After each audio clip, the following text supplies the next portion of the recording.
Kia ora and konnichiwa. It's so great to connect with you here on Happs for an interview, because I've been a longtime fan of yours. And I have to say thank you to you for all the support that you've given me to get onto Happs, as well as BuyMeACoffee, as well as even before that in Periscope. How are you feeling now that Periscope is kind of dwindling, I guess you could say, or becoming no longer? Yeah, hi, Pablo. Hi, Gina. It's actually, it's not worrying me at all. I'm feeling like I am, maybe the world has shrunk a little bit for us. We haven't got all those thousands of viewers that we would have had, but I'm feeling like the universe is there and we're actually like a real little bubble in the middle of it. So I'm not worried at all about it. I'm happy I started broadcasting on Happs a few months ago, and I've been building up my YouTube as well. So I'm feeling very comfortable about everything, actually. I'm happy with the way it's all going. Oh, that's great. How are you feeling? Yeah, one of the things we're going to try to talk about today in our hour is some ideas for sustainable tourism. And I in New Zealand and Japan. Now, how did you get started doing your travel guiding? Tell me a bit of your backstory. It's a long, long story, and it's the same story. One door closes and another door opens. So I was in the clothing business for many, many years, and I had my own shop from 1983 until 1995. After that, I closed it. I went to work in an English language school, and I did marketing there. I got a lot of opportunities to travel and meet people. I worked there for 11 years and had a year overseas in Korea where I taught cooking and English classes. Came back to New Zealand and gradually got involved first with somebody else in their tour company, who, when I said, would you like me to invest some money in this and we could do it together, he said no. He said, thanks, but no thanks. And I said, okay, that's fine. I'll do my own. So that's how I started. So I built it up from about 2007 to where we are today. So this is the most sustainable form of tour guiding, of course, here online at the moment. Yeah, so still being possible to bring the world to me and me to the world. Hi, everybody. There's Kathy. She's another travel person. Brenda, fantastic. Sorry, I get a little bit sidetracked here. No, that's one of them as you're doing it. That's wonderful things about live streaming with travel. Yeah, you're so good at it. Oh, good. Yeah, I look very pale for some reason. I'm not pale. I've just been out in the sunshine. And it was lots and lots of fun. So each week it's something different. We go somewhere different, and I have a different tourist join me. That's a wonderful idea. So again, we can travel together. Yeah, awesome. I love that. So that's also something people can book from you, kind of a private tour, and give. So I do a private tour on BuyMeACoffee. So I do that each week. That's the following day, and sometimes it depends where I am. I can do 2 a week, but 1 a week is sort of enough. And I have a maximum of 3 guests that come on there it runs for about 30 to 40 minutes. So of course we get a coffee usually at the end. And a lot of these people that are doing these BuyMeACoffee tours with me are actually people that toured with me in New Zealand within the last 3 or 4 years. So they've come on board. There we go. That's where we were yesterday. We went there. Yes, this week's walk. That was it. And I had Alan Natalie from Vancouver, and we were there, and we were able to meet the guy that had made their coffee for them last year. So, it's sort of, I'm bringing back memories and good times, and also showing that we've got a future for tourism. Yeah. Well, that's a wonderful idea. And that's definitely something we could also apply in Japan. So reconnecting back with visitors, going back to shops that we visited together or places we visited together after their trip, following up I love that idea. Or even like Absolutely. a pre-trip, right? Someone who Yes. wanted to come, but because of coronavirus, they can't come. You can give them kind of a preview of what they might be able to see once travel resumes, right? Yeah, exactly. And then afterwards, I send them a postcard. So it has a nice New Zealand stamp on it and postcard just to say thank you for joining me. And the same with Be My Tourist. So there's a little bit of a follow on from there as well. That's fantastic. Let's talk about some of the places that if I did a virtual tour with you or actually visited you in New Zealand, I would want to go. Let's talk about the farmers markets. They're so good. Yes. Yeah, we do have some great farmers markets. I'm a great believer. Yes, yeah. I'm a great believer in farmers markets, and I've got several around me. This one here that we're looking at now is the Parnell Farmers Market. They only do food and drink. They do alcohol. Once every couple of months, they do a craft market as well that they have inside. And this is really great because there's a limoncello there. It's really, really delicious. I took this photo the first day that he was there, and it's proved to be a real success, and he's in quite a few markets now. So these farmers markets, of course, they're just one for a morning, so people come from very, very sustainable. People come with their own vehicles. They don't have truck deliveries, come with their own vehicles, transport everything, set it all up really early in the morning, and they're just there for probably about 4 hours, and usually they've sold out. So you've got to get there nice and early. So, yeah. Oh, Bobby, kia ora, nice to see you. Des, awesome. Cheryl. So great to see a lot of your regulars signing on today and watching. This is great. Yes, I hope everybody will follow Joy. Alyssa, fantastic. I hope you'll all follow Joy because she does great stuff from Japan, and she's showing cherry blossoms, and it's sustainable travel. It's the way we do it at the moment, walking and picnicking and doing things. So thank you. Thank you so much, Louise. You're always such a great support. I really appreciate that. Going back to the farmers market. So it looks like some things are still packaged in plastic, which is kind of unfortunate. We see that a lot in Japan as well. But a lot of it doesn't have plastic, so you can just buy it and put it in your own bags. I usually take my own bag. I try not to use the plastic. It could be if it's raining, they're probably protecting some of their items. The one that's in the middle here I think that is in the boot or the trunk of a car, and that's a roadside stall. So he's obviously, that's for ease. People just stop, pick it up, buy it, pick it up, and it certainly makes it easier. I understand, plastic is easy. And even our supermarkets, but it just causes so many problems, right? Yes. At one of the markets, though, they had their own unique bags, which I'm showing now, your photo. That's a great idea to have like a reusable, maybe biodegradable. So after you finish using it for a while, you can put it in your compost heap or whatever. Yeah, well, you probably could. This is a Hessian bag, and I think they're probably made to last quite a long time. And I actually did buy 2 of these. He gave me a nice discount because I'd live streamed the market. And I did buy 2, and I sent them to some fabulous friends that have followed me since the beginning of Periscope, and I wanted to reward them with something from New Zealand. So they've both got one of these bags, which was awesome. This farmer's market where the bag comes from is, so the picture above it is the same market. So that is their fruit and produce is really, really amazing. Some of it's quite delicate, so that's why it's packed in these plastic bags. But these plastic bags are also, it's soft plastic, so that can be recycled as well, which is really, really awesome. But this is a permanent site for the farmers market, and it's open, I think it's Thursday, Friday, Saturday, Sunday. So it's part of a community where in the old Air Force buildings, which have been repurposed about 40 minutes out of Auckland. And they've repurposed all these buildings, and it's in a great community there with lots of cafes and restaurants.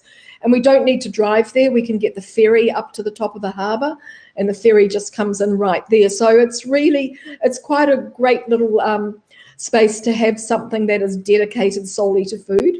Yeah, that's wonderful. And I want to talk in a minute about all the amazing local produce, which you can't really I can see your message. Yes. in other areas. Sorry, but can you just one thing about the plastic wrapping, Yes. if it's not biodegradable, we've found in Japan, there is no recyclables of plastic. It's a big problem around the world. But there is some plastic being made from plants, which is biodegradable or compostable and breaks down in water or dirt. And a few shops in Japan are now starting to use that, but not quite enough, right? A lot of things that we're buying here, including Coca-Cola, it has a message on it saying that this has been made from recycled plastics. I'm not sure whether that's a soft plastic or what it is, but we are getting a lot of containers and bottles. It's kind of it's misleading because what is actually being recycled is less than 10%. So yes, it's full to last me for a while, so I can't show you a real live one, but there they are. That's great. That's so important. We need, especially now during Corona, and I don't know, you guys have had a lot more freer time in New Zealand than a lot of countries, and I think in Japan too. Not as many shops and everything have shut down as other places have, but the small and medium-sized businesses have been really struggling. A lot of less business, right? Same here. On Be My Tourist this week with Dave, we actually went into my old shop and we met Heather, and she sells all the beautiful crafts and things that are made here in New Zealand. She's been there. She took over after me in 1995, so she's been there all that time. After I finished I'll Be My Tourist, I went back and had a chat with Heather, and she told me she's just getting ready to start the grand sale, and she will be closing on the 9th of March 2022. So she's having a very, very long sale, but yeah, she can't. It's not sustainable for her any longer. So which is a shame. It's so hard and so sad. And I see more shuttered shops now as I walk through small towns. Yes. And I'm just hoping that they're taking a break, or like some places are doing remodeling, getting ready for when business returns. Yes. But I'm sure there's a lot that just won't be able to reopen. Exactly, yeah. And I think often of, all the little places, the little coffee shops and places that I used to visit in Japan, and the lovely little couple of very special little clothes shops that I love to go to. I hope those people are all able to keep going as well. I mean, one of them is in Narajuku, and probably with not many tourists going there, she may be struggling a little bit, but who knows? Well, hopefully locals keep everybody going. Fingers crossed that the government can give support for these places to reopen and to have some financial support to keep going. Yes, there has been a lot of support, yes, but it's, everybody's still got to live, We're not doing too badly here. We've locked down a lot harder than you did in Japan. Our first lockdown, absolutely everything except the supermarket was closed. Even the independent fruit and vegetable sellers, markets, butchers, only the supermarket was allowed to open. Wow. So we did lock down really, really severely, and we were only allowed out for essentials. And that worked. And then we've had a few mini lockdowns since then, but at the moment we're COVID-free in our community. So That's amazing. Yeah, we're virtually normal. One of the other shops I wanted to talk about, which is really unique, and I'd love to see more of this in Japan and around the world, is the Repair Cafe. People doing yes. So that's Undur Cafe there. So that's just around up the road from me as well. And I've got to know these people. They're from Iran, and they run this cafe. But also she's very passionate about her Repair Cafe. So they do have a Facebook page, and once a month they have a Repair Cafe. So they have people come in with sewing machines and tools, and you can bring in your clothes that need repairing, or your broken machines, or your computers, or your phones. You can bring all of these things in. There's no guarantee they'll be fixed, but they do the best they can. The sewing seems to be really popular because sometimes it's just a little button that needs to go back. There's no charge for that, but they just ask you to leave a koha. So in New Zealand, a koha is a donation. So they just have a little donation pot there, and you can put in a couple of dollars. Yeah, but it's lots of fun. It's really, really great fun. And the cafe is still operating downstairs, and then you go up the wooden stairs, and then they have the repair cafe up there. So once a month, and the next one will be the 10th of April. So That's I'm sorry awesome. none of you can come, but I might bring it to you. But it's such a great idea, because I think there's a lot of people very conscious of, I just have this one thing that's broken on something, or I love this top, but it's a little bit ripped. Yes. But we don't really have the know-how, or we don't have the shops that we used to have that used to repair all of this stuff. But now everybody wants to use the same thing longer, but we don't have the connection to repair people anymore, right? Exactly. And, they're usually older people that are there that are doing the repairing. So they've got a box of tools, and they love tinkering around, and actually it must be so satisfying to get something going again for somebody.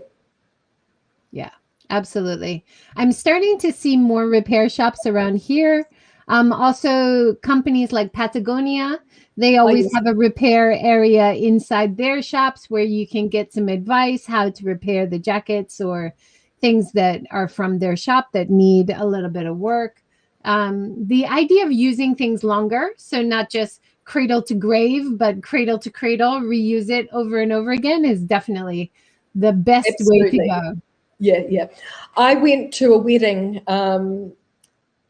I think it was the end of January. I went to the wedding, and I wore a dress that I had bought in, I can't remember exactly when it was, but probably around 1998.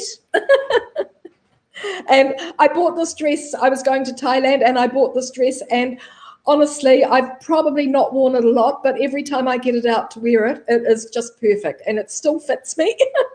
That is, and that's great. I haven't had to do it. It's never been repaired, and it's still absolutely my style as well. So, I'm glad I've kept some of the things, not worn them too often, so they haven't worn out, and it's been really good to get it. And I'm very proud of the fact when somebody says, wow, I love your dress, and I'm able to say, wow, it's from 1998. That's wonderful. And I was talking to a woman in Osaka, Taylor E, the other day, who she's focused on sustainable fashion. And one of her event ideas is to have a reuse free cycle section where people can exchange clothes, but also have a dye section. So someone who knows how to do natural dyeing. So maybe you like this thing, but you want it to look a bit fresh. So then you take it to the dye section, or they also have a seamstress at the event. So if you need alterations or fixing something, you can also bring your things and repair it there. So it's not just exchanging old clothes, but it's a little bit more exciting. What a great idea. That's upcycling. Yeah.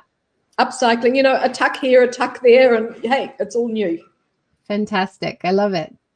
Let's talk a little bit about your time in Japan, because I love to hear the perspective of people who are introducing tours or travel to Japan from other countries. You have such a fresh perspective, and you did spend some time living and traveling around Japan. Let's talk about that a little bit. Okay, so I first visited Japan in 1983, and I've been every year, if not twice a year, since then. And yes.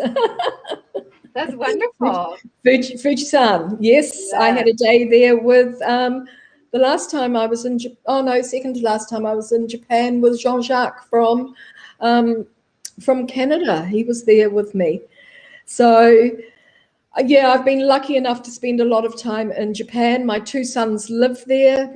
Sam's been living there probably now for about 20 years. And they're married to Japanese girls, and I have 4 grandchildren there. So I feel I've got roots in Japan as well. I can't say my first trip to Japan was very sustainable, but it was great. I had my shop at that time, and I wanted to go and buy clothes and buy fabric. And of course, we arrive in Tokyo and we booked into a hotel and everything's marvelous, but we've got no idea. We're walking in Ginza and we're seeing all the flash shops, but that's not what I wanted. So I bought a magazine in one of the stationery shops or somewhere, and I took it to the reception at the hotel and I said, can you tell me where I'm going to find these clothes? And they had no idea at all. So for 3 days, because it doesn't tell you, it just gives you the brand of the clothes and how much they are. It doesn't say which shops are stocking them. And we walked for 3 days and eventually we found ourselves in Harajuku. And that was where we wanted to be, absolutely. And we found La Ferrée and all these other amazing shops and designers and Comme des Garçons and oh, lo, what did I just went crazy. Comme des Garçons. I bought a jacket and a top and a pair of pants and 1983. I've still got the jacket. The jacket's amazing. Yeah. Hey, if you buy high quality things and you intend to use them for a long time, that's also very sustainable. And that's a big attraction of some of these higher end brands is that they are made very well and they do last. You have to pay more, but it's very different from fast fashion where you buy and then you throw it away quickly. That's right. You can use it for generations. You can pass it on to your kids, right? Exactly. Yeah. And you know, when you think about if you divide the number of years into the cost of the garment, it's virtually nothing.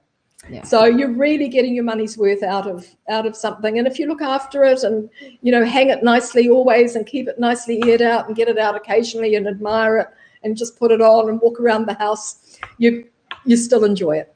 Yeah. One of the things I wanted to point out from these photos is all the outdoor activities, the outdoor beauty that you can do around Japan. Any busy area, any busy tourist area like the center of Tokyo, there's always back streets you can choose. Seeing Mount Fuji from Shizuoka around Mount Fuji is actually a lot more beautiful than on Mount Fuji. So getting out to open spaces, I think this is the future of travel all over the world, but definitely in Japan to explore these kind of out of the city areas where you have great natural views, but still popping into the city, doing some things that you want to do, like shopping or dining or staying in hotels. Exactly. But it's not hard to get out, right? Yeah, that's right. So there's some really beautiful places in Japan, and as we all know, because we've seen everybody's showing them to us.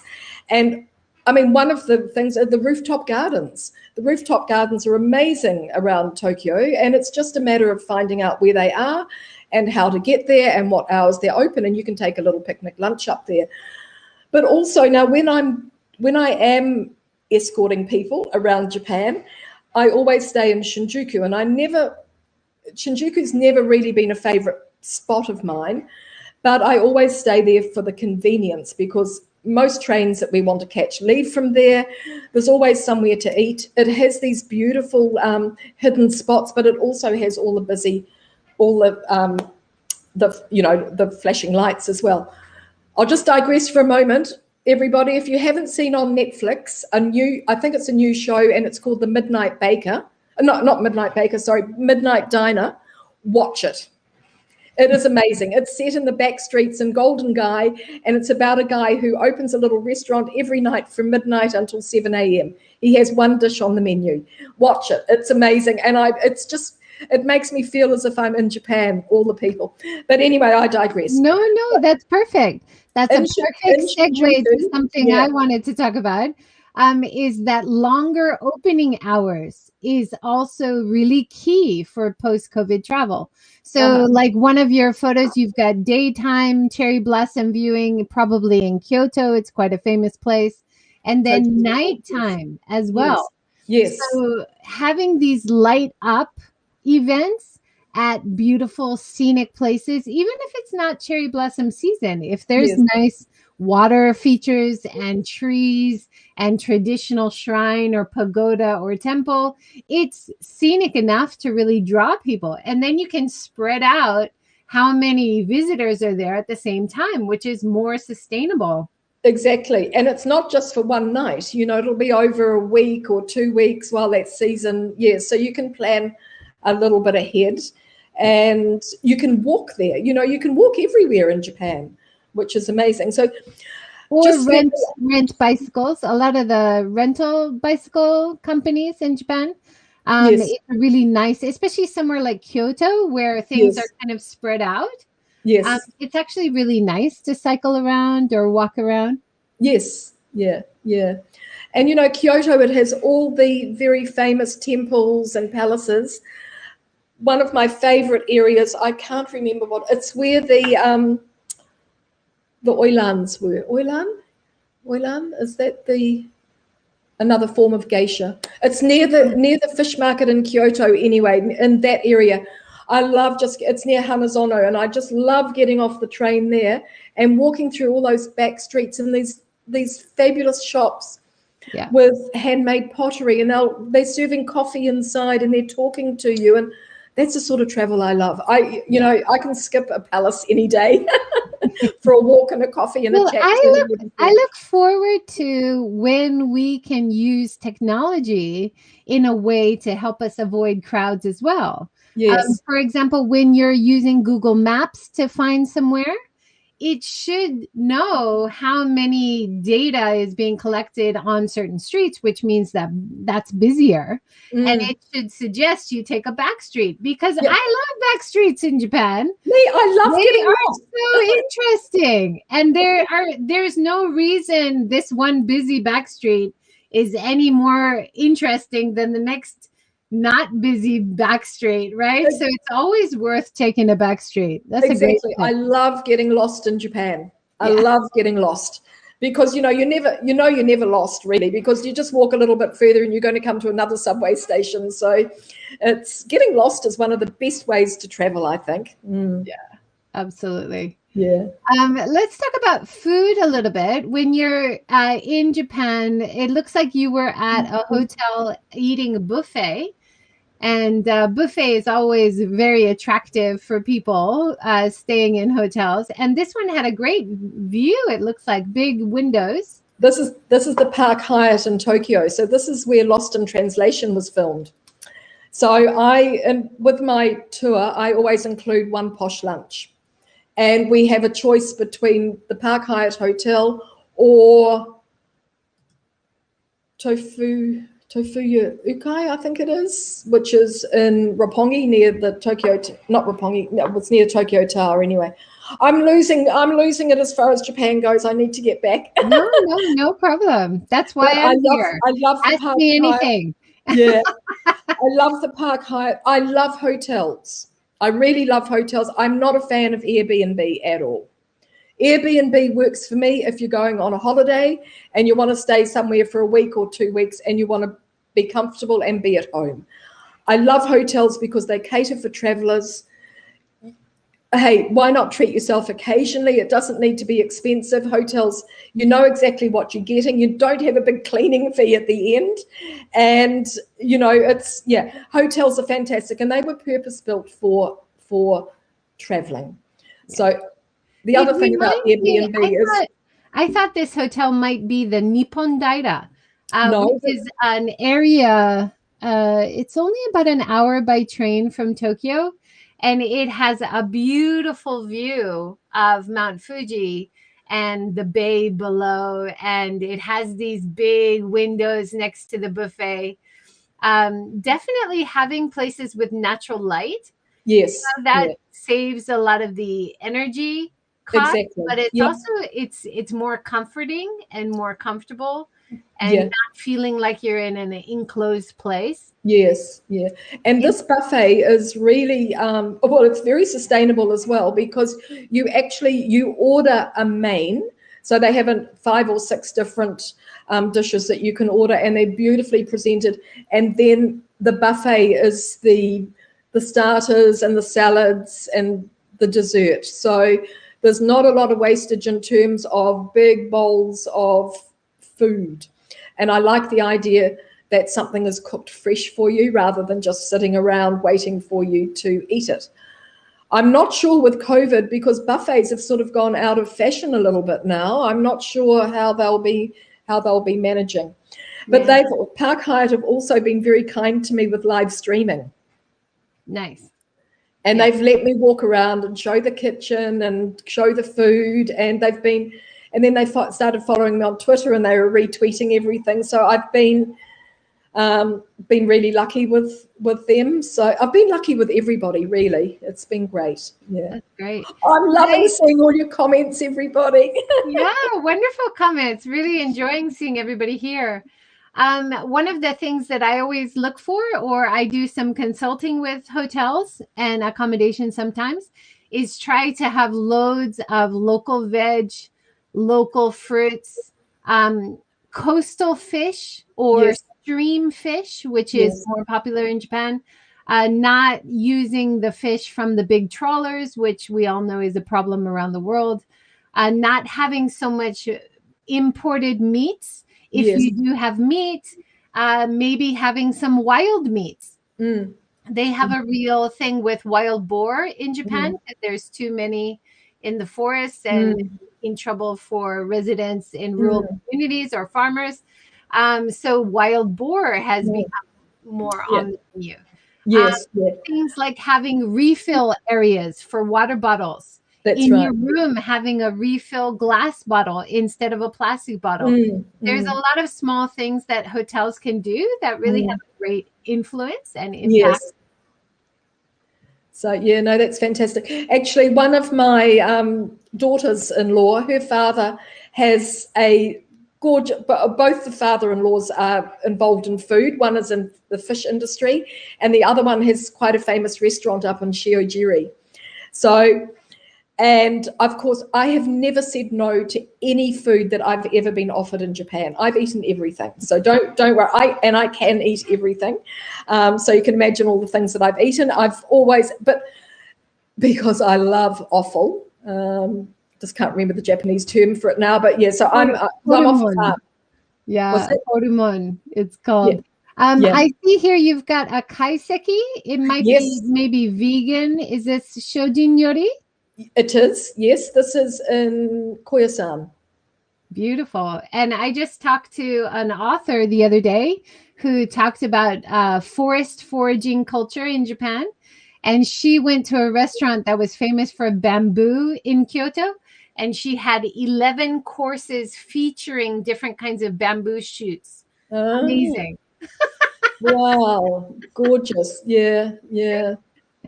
So, Koyasan is really popular. Did you enjoy it? Such a beautiful place. So I do. Because with my little tour, I do a 2-week version, and then there's an extra week added on a 3rd week. So the 3rd week includes a couple of nights in Koyasan, and those little fellas there, the Jizo. That's it. The Jizo. They're on Flower Island, Nokonoshima, just out from Fukuoka. Nice. Yeah, so they're really special. That's a lovely place to go. There's Narajuku. Oh, you're taking me on a journey. Good. I'm glad to remind you of all your great visits. One thing that I love about the stone statues that you see on the roadside like this, they are the guardians of travelers. So they are supposed to be protecting the travelers as they travel around Japan, which is a wonderful thing. So, the tiny back streets of a rural town you've got there. Where was that? That's gorgeous. Yeah, I can't remember where that was. I can't remember. Yeah, I'd have to go back through my photos and see where it was. Yeah, a lot of rural towns look like that, and you can see the old classic wooden buildings that have been remodeled a little bit to have the street is Narajuku. And there's some great coffee shops there. And, you know, I love going up there. I've been on the bus actually from Shiojiri up there, and the bus was amazing because it went in all the little side streets and dropped all the little old ladies off with their shopping. And then I'm the last person on the bus, and I didn't know when we'd arrived, and he was trying to get me off the bus. But it was wonderful. Yeah. Well, it's wonderful to see that some of these old rural towns are still in use, and the investment is being made to restore some of these old buildings because they have so much unique appeal. And Yes. if they're just demolished and new buildings are built, that whole destination lacks appeal. I Yes. also love the street tiles. It looks like old roof end tiles were Yes. put onto the road. Yes, yes. I just can't remember where that was. But Narajuku is really interesting because, you know, they're behind those facades. Well, they're not really facades, but the front of the building, there are people living there. And the one thing that actually spoils the town are the little vehicles driving up and down, because you'd love it to be a walking street. But of course, it's a living street. It's where people are living. So they need to be able to get in and out of their homes. So, yeah.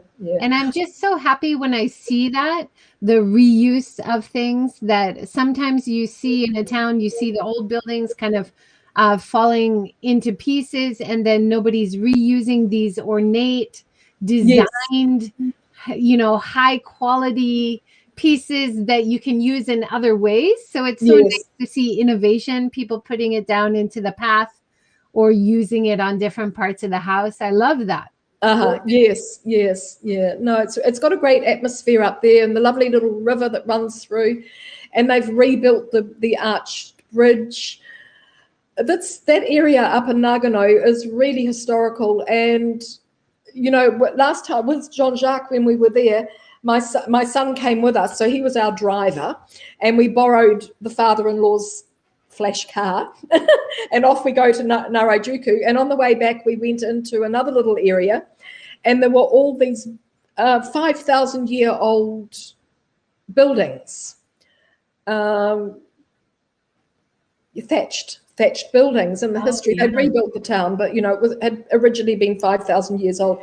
Anyway, and it was I was just blown away. And at the end of the day, when we get back to the restaurant and we're sitting there having dinner, and all the locals are there, and we said where we'd been, and they just looked at us and they went, "You went there?" They were so surprised. And yet, because to them it is absolutely nothing. It's always been there. It's just part of their culture.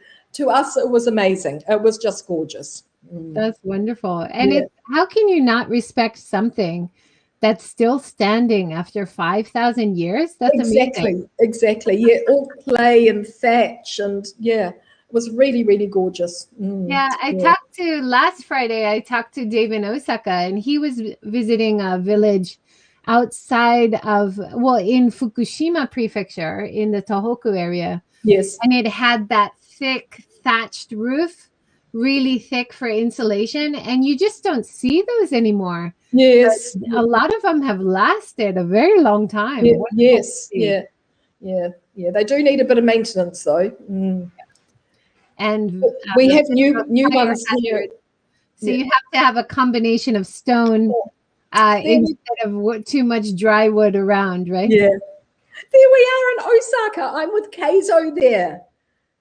Keizo took me Keizo always meets us in Japan. Oh, we went there. He's met a lot of my guests. And we went to this Buddha. Isn't this gorgeous? And you take some of the water and you put it over, make a wish and put it over. It's just the most amazing, magical little place. No, you would not be able to find it unless a local person actually took you down these, because even the walkway there is amazing, going down this really narrow alleyway with all these gorgeous old paintings on either side. Wow. Thanks, Keizo. That's wonderful. A lot of these, small backstreet finds, the best cafe with the owner who has an interesting story, the best small temple you would never find in a guidebook. These are all reasons to have a local guide or make connections with local people who can give you a little mini tour, or even a virtual tour. So I always recommend to people, especially on your first trip to Japan. Yeah. Or maybe your second trip, because your first trip you could just do the big sites and use guidebooks. But maybe if you want to scratch the surface, yeah, no, I always give people a choice. So, you know, with the museum, like if we're in Tokyo, do you want to go to the National Museum in Ueno, or would you like to go to the Edo Museum? And I explain a little bit about one is going to be like glass cases and it's all very traditional. The other one is a model of the old Edo town of Tokyo. They always go for the one that is not quite so traditional. So, because the Edo Museum is a great experience. Most people don't want to spend hours in museums anyway, especially if they're tourists. Yeah. If they're travelers, that's different. Travelers will put aside time for that, but tourists just want to have a bit of this and a bit of that and a bit of that. So some great exceptions that I've seen recently, a bit of innovation in the museum tourism kind of motif. Places which are traditional traditional museums, but now they've added a wagashi chef who makes fresh Japanese sweets in the cafe in the museum, and they have a beautiful view of the rock garden, which they've created these big glass walls. So if you have a bit of innovation in these traditional places, you can really start to offer a very unique experience that's not just about visiting a dusty old museum to learn about history. I mean, who really wants to do that during their short visit to Japan or anywhere, right? That's right. Yeah. Make it like an experience. Oh, let's go have tea here, or let's go have a Japanese sweet. It's really special. Oh, there's some interesting exhibits there you can also look at as kind of an aside. It helps bring people in, right? Yes. Yeah, that's right. Yeah. Can I just share a couple of things with you? One is my first visit to Japan, I want to share the most unsustainable thing I ever bought, which is I bought this in Matsuya, which is a fabulous department store I've actually got two of them. And I bought this in Matsuya on the design floor. I think it might be the 8th floor. And it's an espresso. I've got two, cup and saucer. Imported to Japan from Italy. But I fell in love with them, so I had to have them. So I bought them. At least it's glass and metal. Exactly. Least it's not plastic. Yes. I would say that's not too bad in terms of sustainability. But it's the travel miles. So it had traveled from Italy to Japan. I bought it and it came packaged in a nice box, and I brought it back to New Zealand, and I get home and I unbox it. And what do I have? 2 cups and 1 saucer. Oh no. I had to write a letter. This is 1983. I had to write a letter to my friend in Japan and say, I've only got 1 saucer. So her father had to go back into Matsuya and tell the story. He was very angry. I don't know, with me or with the store. I bet they sent it to you though, didn't they? And I got the second saucer, had to be delivered to me here in New Zealand. So now I have the complete set. And I will treasure them always. But that was the most unsustainable traveled cup and saucer that I had. I would disagree. You know, I mean, they know that if you're buying lamb in the UK, some of the more sustainable lamb comes from New Zealand. I don't think sustainability is always clear cut. It's really case by case. But in terms of not buying plastic, in terms of buying something you're going to use and love for a long time, you made a good choice. Good for you. Oh, good. Every time I use it or look at it, I think about, it's got a great story. That's it. Yeah. And it's a display of wonderful service in Japan, which usually you can expect everywhere. Go above and beyond to please the customer, right? Yes. But also, carrying on from that, I have been to a lot of weddings in Japan and a lot of special events. I always go back to that same design floor to buy my wedding present for somebody. Very nice. So, wow. So I should get married again if you're buying nice gifts. And in terms of sustainable packaging, you had an example of cross buns you bought this morning. I want to see Oh, that. yes. I just wanted to wish everybody a happy Easter because it's Good Friday here in New Zealand. So I've been to my fabulous local bakery, which is called Daily Bread. Can we see there? Daily. Yeah, lovely. Yeah. And I've bought 6 hot cross buns. These are delicious because I bought 6 last week. So, and it comes in this lovely box with a little clear cellophane window. Ingredients: flour, water, raisin, currants, sugar, butter, egg yolk, gluten, spice mix, orange juice, and rum. Store in a dark place at room temperature. Special. They're not your normal hot crust buns, right? Yeah, and keeps for 7 days. But the local supermarket on TV last night was saying they cannot keep up. They've been making thousands and thousands of packets of inferior hot cross buns, which are just walking out the door. And this bakery does a limited amount each day. So lucky enough to get a box today to share with you all. And they are delicious. And I love that, you know, like I love the work-life balance of bakers who make a lot, but once they sell out, they close up their shop and they go have a life. That's right. I talked to Lee Utsumi, a baker in Japan, the other day. She's up from 3 a.m., you know? Yes. So yeah.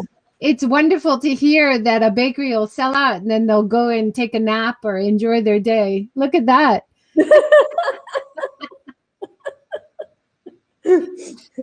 Well, on that note, that's our hour, Louise. Thank you so much for joining. It's been fantastic talking to you. I want to say thanks to all the viewers. You're all great, and I've been able to read your comments, most of them, but we haven't been able to respond because, Joy, this has been fantastic, and I'm full of joy.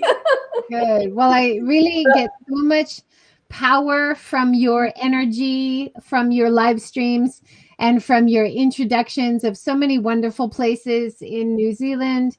I hope we can meet up someday in Japan and do some walking tours and insight tours together. That would be wonderful. Yeah, absolutely. Everybody, never turn down a walking tour. You can get on that big bus, but won't take you anywhere. Never turn down a walking tour. I've got great walking tour stories for another day. Yeah. Well, we'll have to do it again sometime. Yes. Thank you, everybody, for joining. Thank you for your wonderful comments. Thank you so much, Louise. Everyone have a nice weekend. Happy Easter. Thank you so much. Thanks, everybody. Bye for now. Thank you. Bye. Bye for now.